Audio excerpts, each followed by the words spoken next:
नमस्कार, मैं दौलत शर्मा और आप देखना शुरू कर चुके हैं SPN9 न्यूज। और लगातार नजरें यहां पर बनी हुई हैं 4 राज्यों के विधानसभा चुनावों के परिणाम की, जहां पर अभी बात करेंगे MP की, जहां पर यहां पर बीजेपी को बड़ा खतरा था, क्योंकि जनता तो ये कहती हुई नजर आ रही थी, साथ ही साथ कांग्रेस ये कहती हुई नजर आ रही थी कि 2018 वाला परिणाम यहां पर दोहराया जाएगा और कमल नहीं खिलेगा, बल्कि कमलनाथ की सरकार फिर दोबारा यहां पर बनेगी। यहां पर जो एंटी कंपेंसी है वो बीजेपी की कमर तोड़ के रख देगी।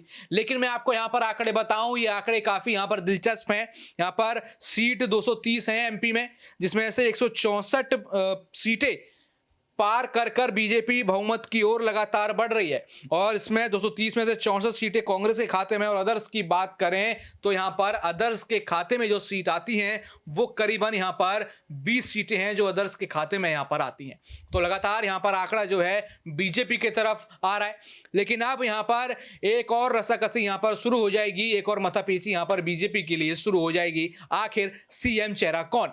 मैं बताऊं, यहां पर CM चेहरे की बात करें तो यहां पर शिवराज सिंह चौहान रेस में है, यहां पर सिंधिया रेस में है, यहां पर कैलाश विजयवर्गीय को लाकर बीजेपी ने कंपटीशन और बढ़ा दिया, क्योंकि बीजेपी को कहीं ना कहीं डर था कि मध्य प्रदेश में कांग्रेस वापस लौट कर आ सकती है। इसीलिए उन्होंने अपने पुराने खिलाड़ियों को यहां पर बुलाया, कैलाश विजयवर्गीय हो, चाहे यहां पर नरेंद्र सिंह तोमर को दोबारा चुनाव लड़वाया गया हो विधानसभा का।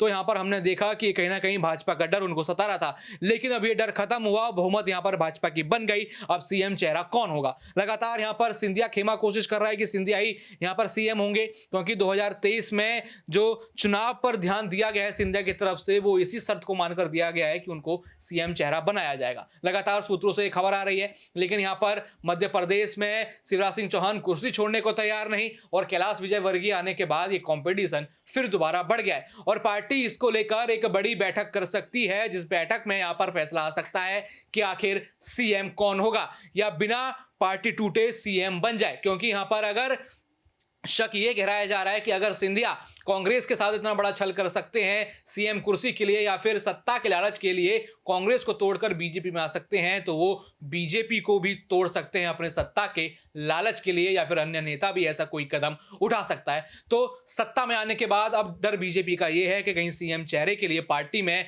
कोई विष ना फैल जाए, कोई यहां पर उग्रवाद ना फैल जाए, कोई इस तरीके की समस्याएं ना खड़ी हो जाए जो पार्टी को तोड़ के रख दे। तो हालांकि ये देखना होगा कि इस मीटिंग में क्या होता है, यहां पर किस तरीके से फैसला लिया जाता है और CM चेहरा कौन होता है। बाकी और भी ऐसी खबरें जानने के लिए देखते रहिए SPN9 न्यूज। धन्यवाद।